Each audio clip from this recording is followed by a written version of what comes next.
ये जब दिया जलाते हैं ना तो जो सिंदूर बालाजी को लगता है ना वो सिंदूर आ जाता है दिया में। और थोड़ा मोड़ा नहीं आता है कि दिया का तेल का बन जाता हो, खूब इतना मोटा आ जाता है, उसको लगा सकते हैं 4-5 लोग। हनुमान जी बालाजी बागेश्वर धाम से जब से जुड़े तब से ऐसा हो रहा। तो यह बागेश्वर बालाजी की कृपा है, सन्यासी बाबा वहां पहुंच चुके। और हनुमान जी विराजमान भय गज पर जब अर्जुन के सामने लड़ने के लिए आए भीष्म पितामह, ऐसे बलवान योद्धा जिनके सामने अच्छे अच्छे लोग कांपते थे। महाराज भीष्म पितामह युद्ध करने आए और बाण मारे तो अर्जुन का रथ थोड़ा पीछे हो गए, लेकिन जब अर्जुन बाण मारे तो पीछे दूर गिर जाए। अर्जुन जी हंसकर बोले भगवान कृष्ण से, नीचे देखो नीचे, अपना इतना जा रहा, उनका देखो कितना पीछे जा रहा है। भगवान बोले ऊपर देखो, किसके कारण कम जा रहा है ये देखो। लंका के 4 दरवाजे थे, चारों दरवाजों से एक एक सेना की टुकड़ी बाहर निकली।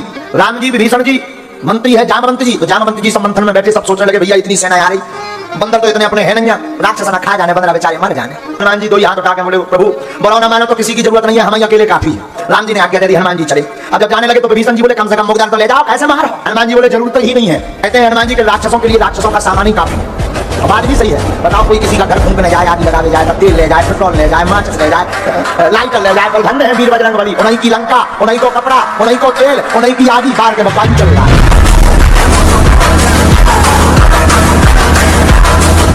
रोइए मत मैया, बैठो। कुछ देर पहले चैन चोरी हुई है गले की, राकेश नामक चोर ने वह चोरी की है। वर्तमान में पंडाल के बाहर दरवाजे पर है, श्वेत कलर की फटी हुई ऊपर शर्ट पहने हुए। रावण सबसे ज्यादा हैरान रहा तो हनुमान जी की पूंछ, सबसे ज्यादा हैरान पूरा युद्ध आप पढ़ो तो हनुमान जी की पूंछ से। और रावण अगर किसी को डरता भी रहा तो केवल बजरंगबली से। अंगा जी जब गए तो अंगा जी से बोले सुनो, बाकी बंदर तो सब ऐसे ही नाश्ता में खा जाएंगे पर एक बंदर खतरनाक। अंगा जी बोले कौन है? तो नाम तो जानता नहीं था रावण। बोले जय जा रहा नगर प्रथम, जिसने पहली बार आके आग लगाई।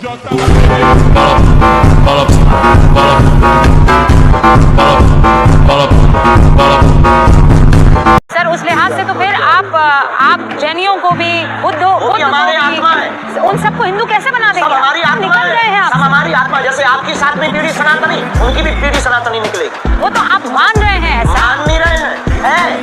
शास्त्री जी आपको नहीं लगता आप जिद कर रहे हैं? अगर हमारी जिद जायज है तो रहने दीजिए। और बहुत से ऐसे हैं जो कहते हैं नाजायज है आपकी जिद, तो उनकी प्रॉब्लम है, उनको मेंटली प्रॉब्लम होगी, दवा करवाने दीजिए। नहीं मानेंगे आप? बिल्कुल भी नहीं, मरते दम तक। दुनिया है मचदी मचाउणी अजे होर है, वखरा स्टाइल भी बखरी जी तोड़ है नी, मसो बाहर चलदे नी साडी गल होर है नी, जो भी साडे चिल मोड़ रहिंदी सानू लोड़ है नी। अजे जिने आया के वैर पाके देखे, गिनती ना कोई अगे हट के ने सेके रब ने। और आप विचार करो, क्या धर्म विरोधी कसर लगा रहे होंगे हमें मिटाने के लिए? बिल्कुल नहीं। लाखों षड्यंत्र, तंत्र से, मंत्र से, बाधा से, षड्यंत्र प्लांटेड लोग भेजकर, प्लांटेड मोबाइल भेजकर, कैमरा भेजकर, ना जाने कितने कर रहे हैं, करते रहेंगे जब तक तन में प्राण है, जब तक हमारे विचार शुद्ध रहेंगे, जब तक हम स्त्री, रुपया और पॉलिटिक्स से बचे रहेंगे, तब तक कोई बाल बांका भी नहीं कर पाएगा। पूछिए क्या बात है? हमारे 3 साल में 4 लोगों की मृत्यु हो चुकी है, और इसके बाद ही हमारे पापा भी 1-1.25 महीने पहले खत्म हुए, और चाचा ब्लड कैंसर से एक्सपायर हो गए, दादाजी हो गए। मतलब ऐसा क्या है, सब कुछ करवाता है या स्वाभाविक है? हमने ऐसा लिखा, बहुत मन अशांत है, पूरा घर परेशान है, अकाल मौतों के कारण 2015 से दिक्कत पूरे परिवार में बनी हुई है, उथल पुथल भी मची हुई है, 2 साल में भयंकर अकाल मृत्यु बनी है। हर पर आपको बागेश्वर बालाजी के यहाँ मिट्टी को रख करके टांगना है। हम सेना भेज देंगे, टोटका जो नकारात्मक नेगेटिविटी एनर्जी है उसको शांत करवा देंगे। बालाजी में इतनी लीला है और सन्यासी बाबा में इतनी लीला है। भगत सिंह ने कहा बेबे, और जब मुझे फांसी लगे ना तो तू सामने मत रहना। भगत सिंह की मां ने कहा क्यों? बोले बेबे मैं नहीं चाहता हूं जिसका बेटा देश के लिए शहीद हो रहा हो उसकी मां की आंखों में कमजोरी के आंसू हो। तो मां ने कहा कि बेटे पर मां तो मां होती है और मां का दिल कम मानेगा, तू शहीद जरूर हो रहा। मुझे गर्व है कि मैं धन भाग्यशाली मां हूं कि एक ऐसा पूत जाया है जो राष्ट्र के लिए कुर्बान हो रहा। लेकिन बेटा फिर भी मेरे जो अंदर का ममत्व है ना वो अभी भी चल रहा है। भगत सिंह ने कहा बेबे जिस दिन तुझे मुझसे मिलने की इच्छा करे ना, आज फांसी के बाद भी मैं तुझे हर दिन मिलूंगा। तो मां ने कहा हाउ पॉसिबल, कैसे पॉसिबल है कि तू मुझसे मिलेगा? बोले बेबे जिस दिन इस देश का युवा भारत की बात करने लगे समझना वो शहीद भगत सिंह बोल रहा है। आपके पिताजी को कोई गाड़ी बके गंदा बोले कि तुम्हारे पिताजी काल्पनिक है, तुम तो बिना पिताजी के पैदा हो गए, तो अच्छा लगेगा या बुरा? तो हमारे राम हमारे बाप हैं, हमारे राम काल्पनिक कोई कहेगा हमें अच्छा लगेगा या बुरा? तो ठोको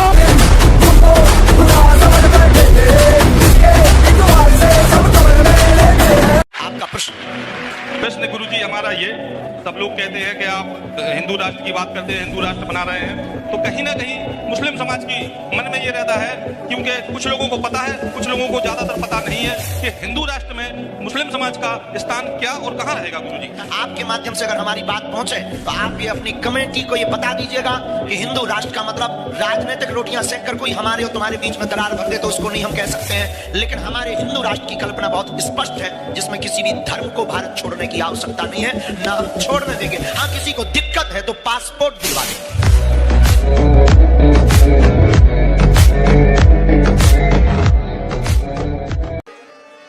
रास्ते में नारद जी मिल गए, बेटा कहां जा रहे हो? अरे महाराज आपकी जय होवे, भगवान का भजन करने जा रहे। नारद जी ने सोचा छोटा सा बालक जरा परीक्षा ले लें, कच्चा चेला है कि पक्का चेला। क्योंकि कई लोग ना नए नए बाबा बनते हैं, घर में भाई खटपट सो चल बाबा की मटपट, हाँ, घर में लुगाई से भाई लड़ाई, सोई बोले अब तो हम बाबा बनेंगे, हरिद्वार जा रहे। लेकिन जब तक रेलवे स्टेशन तक पहुंचे तब तक अपने नाती पप्पू की याद आ गई। अरे भैया हम तो बाबा बन जाएंगे पर पप्पू मर जाएगा। लड़ाई तो होती रहती है, बाद में बाबा बनेंगे। सोई घर वापस आ गए। सोई घरवाई बोली हैं बड़े बन रहे थे बाबा, अब ना बने।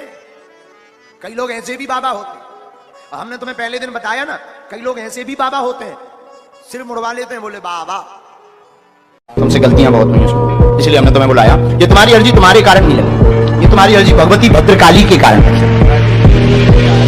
क्योंकि जब तुमने दीपक जलाया, मां भद्रकाली को प्रणाम किया, ये कहा था कि हम दरबार में जा रहे हैं और हमें तुमको पाना है और पाना है, और अगर गुरुजी सच्चे हैं और अगर तुम्हारी चर्चा हो तो उनको संदेशा दे देना कि वो हमें बुला ले।